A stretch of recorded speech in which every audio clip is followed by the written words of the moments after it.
ಎಲ್ಲರಿಗೂ ನಮಸ್ಕಾರ. ನಮ್ಮ ಈ 30 ದಿನದ ಚಾಲೆಂಜಿನ ಇದು 5ನೇ ದಿನ.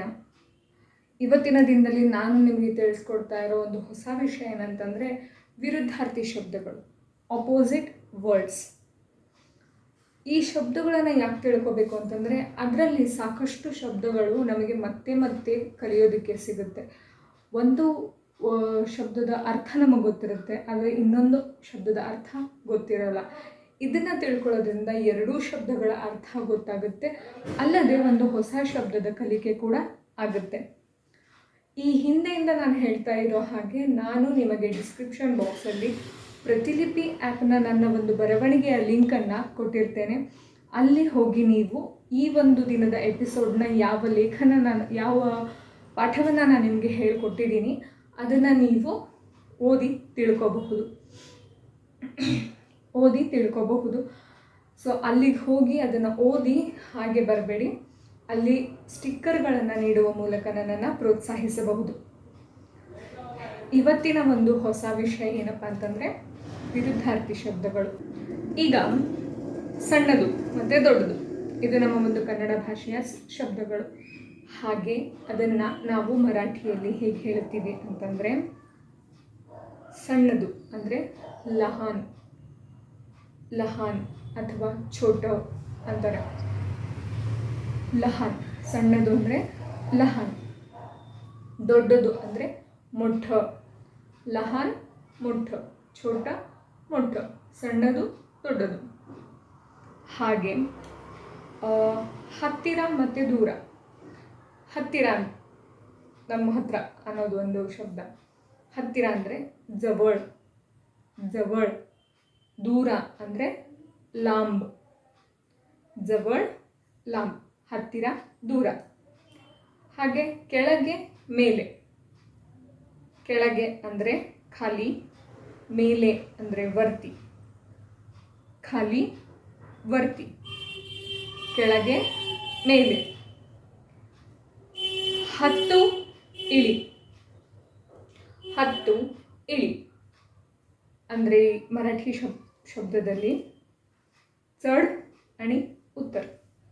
चढ उतर.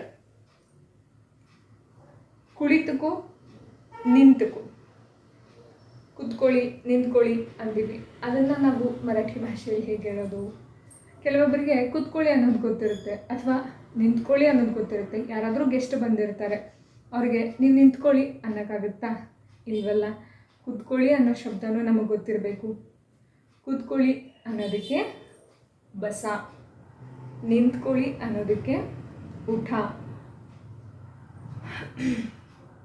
ಹಾಗೆ ಬಾ ಮತ್ತು ಹೋಗು. ಬಾ ಮತ್ತು ಹೋಗು. ಬಾ ಅಂದರೆ ಯೇ, ಹೋಗು ಅಂದರೆ ಜಾ. ಯೇ ಜಾ, ಬಾ ಹೋಗು. ಹಾಗೆ ಕತ್ತಲು ಮತ್ತು ಬೆಳಕು. ರಾತ್ರಿ ಆಗಿರುತ್ತೆ, ಕತ್ತಲಾಗಿರುತ್ತೆ, ಅದನ್ನು ನೀವು ಹೇಗೆ ಹೇಳಬೇಕು? ಕತ್ತಲು ಅಂದರೆ ಅಂಧಾರ್. ಕತ್ತಲು ಅಂದರೆ ಅಂಧಾರ್. ಬೆಳಕು ಅಂದರೆ ಉಜಡ್. ಬೆಳಕು ಅಂದರೆ ಉಜಡ್. ಹಾಗೆ ಕಪ್ಪು ಬಿಳಿ ಸೇಮ್ ಅರ್ಥ ಬರುತ್ತೆ, ಆದರೆ ಉಚ್ಚಾರಣೆ ಬೇರೆ. ಇದು ಒಂದು ಬಣ್ಣದ ವಿಷಯ ಬರುತ್ತೆ, ಅದು ಒಂದು ವಾತಾವರಣದ ವಿಷಯ ಬರುತ್ತೆ. ಕಪ್ಪು ಮತ್ತು ಬಿಳಿ.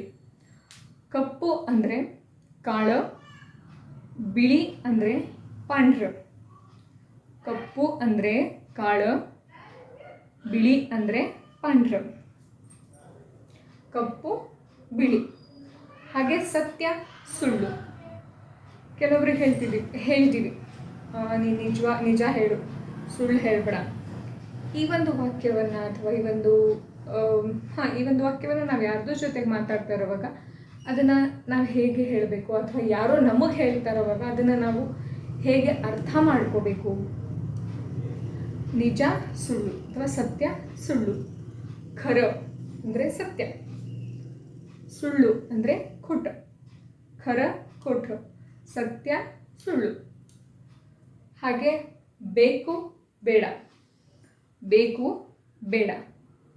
ಬೇಕು ಅಂತಂದರೆ ಪಾಹಿಜೆ, ಬೇಡ ಅಂದರೆ ನಕು. ಬೇಕು ಅಂದರೆ ಪಾಹಿಜೆ, ಬೇಡ ಅಂದರೆ ನಗು. ಇವು ಒಂದು 10 ಶಬ್ದಗಳು ಇವತ್ತಿನ ಡೇ 5th ಚಾಲೆಂಜಿನ ವಿಷಯವಾಗಿತ್ತು. ವಿರುದ್ಧಾರ್ಥಕ ಶಬ್ದಗಳನ್ನು ಯಾರಿಗೆ ಅರ್ಥ ಆಗಿಲ್ವೋ ಅವರು ಮತ್ತೆ ಪುನಃ ನನ್ನ ವಿಡಿಯೋವನ್ನು ನೋಡಿ ಈ ಒಂದು ವಿರುದ್ಧಾರ್ಥಿ ಶಬ್ದಗಳ ಅರ್ಥವನ್ನು ಅಥವಾ ಉಚ್ಚಾರಣೆಯನ್ನು ಹೇಗೆ ಮಾಡಬೇಕು ಅನ್ನೋದನ್ನು ಸಹ ನಾನು ಬರವಣಿಗೆಯ ರೂಪದಲ್ಲಿ ನನ್ನ ಪ್ರತಿಲಿಪಿ ಆ್ಯಪ್ನ ಒಂದು ಅಕೌಂಟ್ನಲ್ಲಿ ಬರೆದು ಹಾಕಿದ್ದೀನಿ. ಅದರ ಲಿಂಕನ್ನು ನಾನು ಡಿಸ್ಕ್ರಿಪ್ಷನ್ ಬಾಕ್ಸಲ್ಲಿ ಕೊಟ್ಟಿದ್ದೀನಿ. ಹೋಗಿ ಓದಿ ಅಲ್ಲಿ ನನಗೆ ಸ್ಟಿಕ್ಕರ್ಸ್ಗಳನ್ನ ಕೊಡುವ ಮೂಲಕ ನನ್ನನ್ನು ಹಿಂಬಾಲಿಸುವ ಮೂಲಕ ನೀವು ನನಗೆ ಪ್ರೋತ್ಸಾಹ ನೀಡಬಹುದು. ಮತ್ತಷ್ಟು ಮರಾಠಿ, ಕನ್ನಡ, ತೆಲುಗು ಭಾಷೆಯನ್ನು ಮರಾಠಿಯಿಂದ ತೆಲುಗು, ತೆಲುಗುವಿಂದ ಮರಾಠಿ, ಕನ್ನಡದಿಂದ ಮರಾಠಿ, ಮರಾಠಿಯಿಂದ ಕನ್ನಡ ಭಾಷೆಯನ್ನು ಕಲಿಯೋದಕ್ಕೆ ನೀವು ನನ್ನ ಚಾನಲನ್ನು ಸಬ್ಸ್ಕ್ರೈಬ್ ಮಾಡಬೇಕು. ಹೊಸ ವಿಡಿಯೋದ ಜೊತೆಗೆ ನಾನು ನಿಮ್ಮ ಮೊಬೈಲ್ಗೆ ಬರ್ತೀನಿ. ಅಲ್ಲಿಯವರೆಗೂ